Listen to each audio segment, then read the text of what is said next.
Vítajte pri podcaste Peľový radár. Tento týždeň sa peľová situácia na Slovensku posúva do trávovej fázy sezóny. Breza, ktorá bola hlavnou témou predchádzajúcich týždňov, už vo verejnom indexe výrazne ustupuje. Naopak, trávy sa dostávajú na veľmi vysoké hodnoty. Dnes je ich celoslovenský index sily peľu na úrovni 86 bodov, teda vo veľmi vysokom pásme. To znamená, že pre ľudí citlivých na trávový peľ už nejde o nábeh sezóny, ale o jej náročnú časť. V priebehu týždňa boli trávy na vysokých hodnotách opakovane. Nešlo o jeden výkyv jedného dňa. Model ich držal vo vysokom pásme prakticky počas celej sledovanej časti týždňa a dnešný obraz ukazuje ďalšie zosilnenie. Breza je dnes na úrovni približne 7 bodov nášho indexu, teda v nízkom pásme.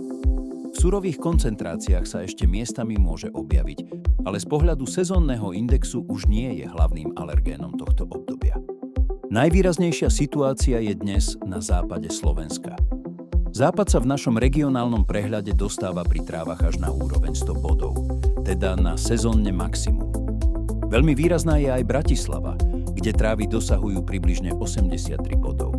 Pre alergikov citlivých na trávy to znamená, že práve Západ a Bratislava patria medzi miesta, kde môže byť bežné fungovanie vonku najnepríjemnejšie. Stred Slovenska je tiež v trávovej fáze, hoci nie tak ostro ako Západ. Index je tam približne na úrovni 64 bodov, teda vo zvýšenom pásme.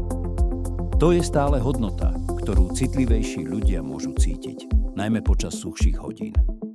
Východ Slovenska je miernejší, ale ani tam už trávy nie sú len vedľajšia poznámka.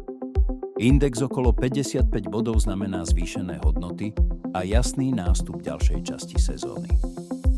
Dôležitá zmena tohto týždňa je teda jednoduchá. Breza ustupuje a trávy preberajú hlavnú rolu. Pri brezovej alergii môže byť situácia pre mnohých ľudí už pokojnejšia než v apríli. Pri alergii na trávy sa však teraz začína obdobie, ktoré vie byť subjektívne najťažšie. Trávový peľ je navyše typický tým, že sa vie držať dlhšie a reaguje na kombináciu sucha, vetra a krátkych prestávok medzi zrážkami. Počasie môže priniesť krátke úľavy, ale zatiaľ nevyzerá ako jasný koniec záťaže. Prehánky vedia peľ na chvíľu stiahnuť, no keď po nich príde suchší vzduch, hodnoty sa môžu znova rýchlo zdvihnúť. Vietor tentoraz nie je jediný hlavný faktor, ale v suchších hodinách stále pomáha peľu šíriť sa ďalej. Pre alergikov a rodičov citlivých detí je teraz dôležité sledovať najmä suché hodiny a plánovať dlhší pobyt vonku opatrnejšie. Ak reagujete na trávy, najbližšie dni berte ako vysokú sezónu. Vetrať sa oplatí skoro ráno alebo krátko po daždi. Po návrate domov pomôže oplachnúť si tvár, vlasy a nenechávať peľ zbytočne na oblečení. Výhľad na najbližšie dni drží trávy veľmi vysoko. Na sobotu model ukazuje celoslovenský index približne 91 bodov a v nedeľu aj v pondelok sa trávy môžu dostať až k úrovni 100 bodov. To je prakticky sezónne maximum. V utorok sa zatiaľ črtá pokles približne k 61 bodom, ale druhá polovica výhľadu je menej istá.